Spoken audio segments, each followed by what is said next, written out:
Ulat panahon na tayo mga kapuso. Magpapaulan na sa ilang bahagi ng bansa ang trough o extension ng Tropical Depression Goring. Apektado ng nasabing trough ang Cagayan Valley Region at Cordillera ayon sa pag-asa.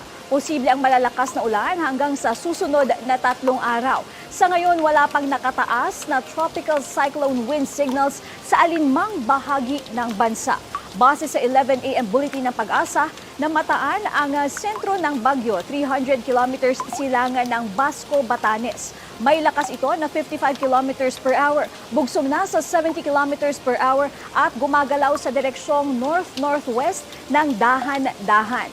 Sa mga susunod na oras, posible pang lumakas ang bagyong Goring at unti-unti itong magbabago ng direksyon at tatahak ng tinatawag na looping